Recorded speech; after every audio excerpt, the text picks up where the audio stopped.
If you are looking for an aggressive opening weapon that most of your opponents will not have ever studied before that you can use to win in as early as 5 moves, you might want to look no further than the Norfolk Gambit, which is something that occurs after the move knight to f3, and after pawn to d5, you play pawn to b3. Now, I will just mention that this variation can only occur if the opponent plays pawn to c5, which fortunately is a very popular move for black to play in this position, but it is worth pointing out straight off the bat that having any sort of knowledge on the Nimzo-Larsen defense will come in tremendously handy, because if opponents play anything else and they play knight to f6, you want to continue with typical Nimzo-Larsen ideas. You want to put your bishop on b2, you're playing with e3, sometimes the bishop can come out to b5, but otherwise you're playing with d4 and developing, and you're going to get castled. So learning a system like this will be very helpful, but if your opponents play c5, you now have the chance to play the Norfolk Gambit, and it's worth pointing out that even in this position, even Magnus Carlsen has played a game from here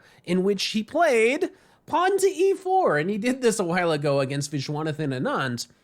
But it's worth pointing out that this is so trappy that maybe even top players could potentially play this, at least in certain time controls. And e4 is just kind of like a wild off-the-wall move. It's certainly just like a hanging pawn, and most opponents are going to go ahead and take it. And we'll actually take a look at what happens if they decline. Don't worry, I got another gambit for you that you might like as well. Something that also is a little bit off the radar, something nobody else is going to teach you about. But here, we enter into a very interesting position for whites, because there's actually two different options. And the trappiest is to play knight to e5.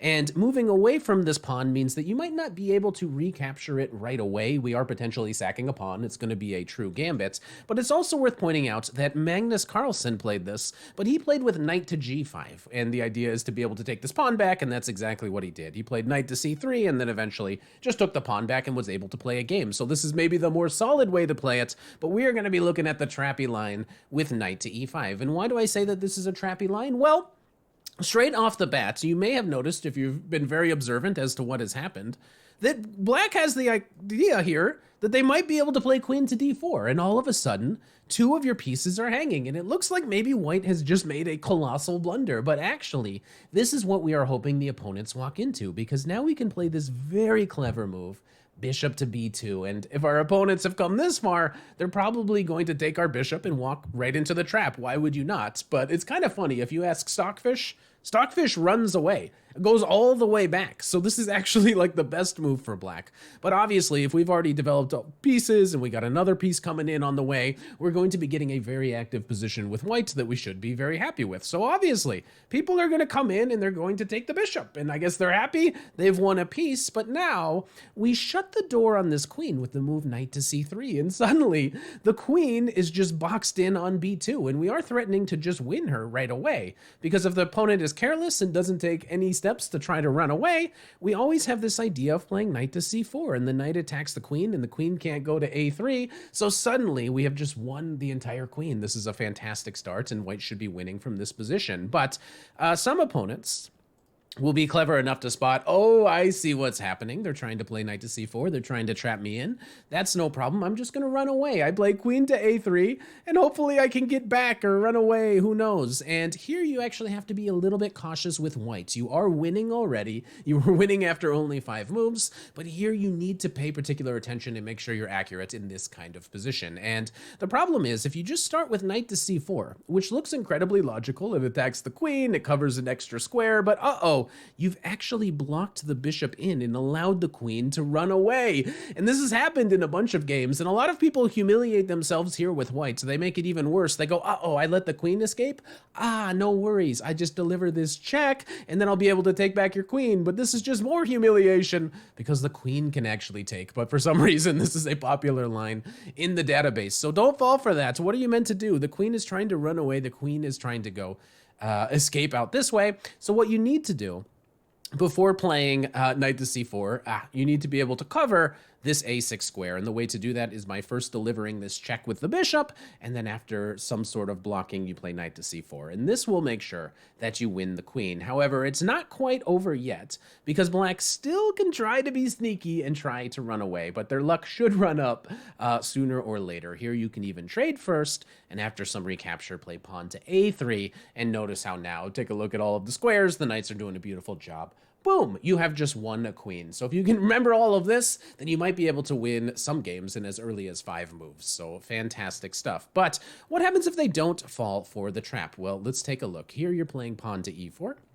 After they recapture, you play knight to e5. Now, a lot of people, and it actually is a lot of people, it's only 25% of the people are playing queen to d4 and losing immediately. So there you go, 25% of the time, you're going to win immediately. But what if they play like a normal standard move? Knight to f6. This is probably the alternative that most people are going to come up with. Now, what are you going to do? Well, the plan here is not necessarily to win this pawn back right away, but rather to develop this bishop to b2. Probably we're going to be getting this guy out, and maybe at some point knight to c3, queen to e2 will eventually make some pressure and try to win back this e-pawn. So let's say, for example, that we start with bishop to b2. Most opponents here are going to realize that they have a sort of an issue here with black, because the natural move to try to get rid of this guy is to go to the c6 square. This is where this knight would like to go.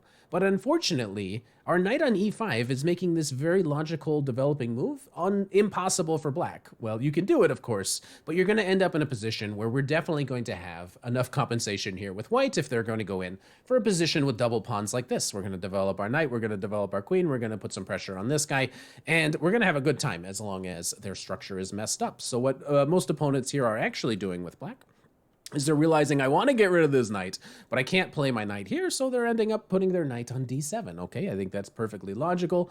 Nothing wrong about it. Well, now we can continue to develop bishop to b5. And from here, I'm actually quite surprised that in the database, pawn to a6 is 92% of all the games. Like, that's basically the only move that people have ever even considered. They're trying to get the bishop out, and it makes sense. You are going to be giving up a bishop for a knight.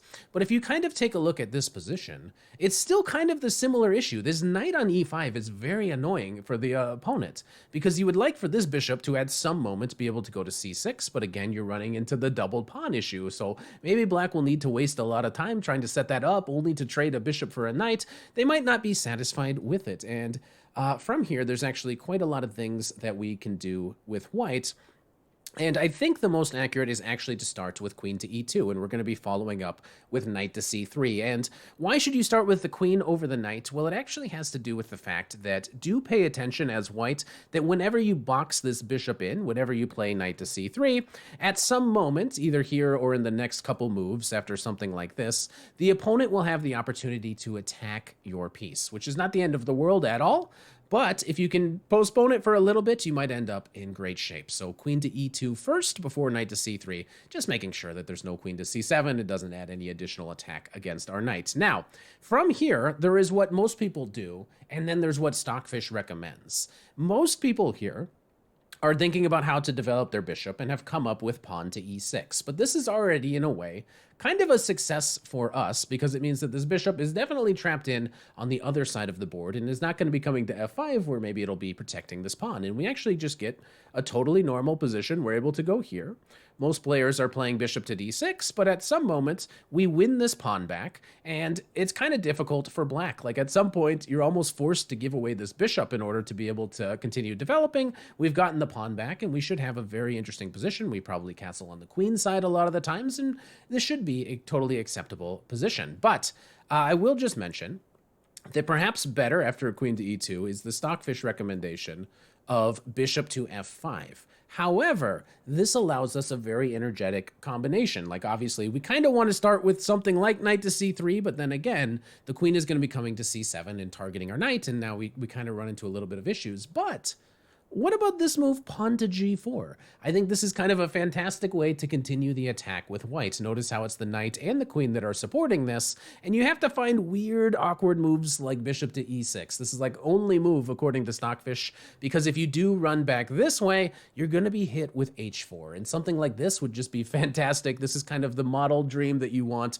as whites. You're threatening to trap this bishop, and no matter where this pawn goes, you're always going to be able to shatter this. Now you're able to develop. You're winning winning this back. And just look at this structure for black. This is a complete disaster. So this is kind of like the dream that you can get. So in a lot of lines like this, just keep this G4 idea in mind. If they have to play something really weird and awkward like this, know that at some point you can play G5 in order to remove this defender. Computer says even most accurate is rook to G1, followed by pushing this pawn. And, the knight's going to hop around. You're going to be able to win this pawn. And I think you actually should be able to get a very acceptable game as white. Now, let's talk about one last line. Let's say that we come this far and we play pawn to E4. But what if the opponents decline? And I think a lot of them will. I think a temptation when you're met with a gambit that you don't know for the first time, a lot of people, their immediate thing is like, I'm not going to take it. I'm going to play pawn to D4. I'm going to just shut it down. I'm not going to let you have all of the fun, whatever you prepped. Let's shut it down. Well, here, it actually is kind of an interesting thing. I'm noticing that most people play bishop to B2 in this position,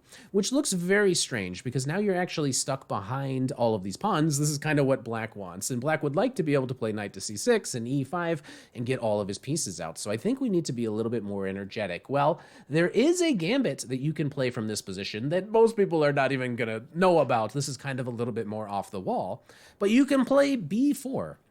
And you're turning this position into some sort of wing gambit that is actually very difficult for opponents to decline. And what is strange about it is that there's two main moves, at least in the database. And the top played move is actually B6, declining this gambit. Okay, obviously we're going to come back and we're going to take a look at what happens if they accept, but B6, this is probably not the best way for black to handle it, but this will give us a good idea of the consequences of black pushing this pawn all the way to D4, because in this position we are able to take. And when they recapture, we have a lot of good moves. We can start with this. We can even put our knight on E5 and play very similar to the last line that we looked at. But I think bishop to B5 is sufficient enough. And we're going to get a position where perhaps they go here, perhaps we play this. But our knight is going to be sneaking into C4. And this is going to become a recurring thing in these openings. If you can get this knight, when the pawn goes to D4, you try to get your knight to C4. And a knight on C4 makes it very difficult for black to be able to play pawn to E5. And if you can make that difficult for the opponent, you're going to end up in great shape. Now, we could carry this on forever and ever, but this is basically the end of theory on this line. Just keep in mind that I guess some people are going to be playing B6, and if they do, just take and give them a check, and you're going to end up with a great position. Okay, but what happens if they do decide to accept this gambit? I think this is kind of the interesting point. Well, we can continue gambiting with pawn to A3. And now, if the opponents decide to accept, which I think most opponents will, you actually have a plethora of amazing options with white. You can take with the knights, you can take with the bishop, you can deliver this check.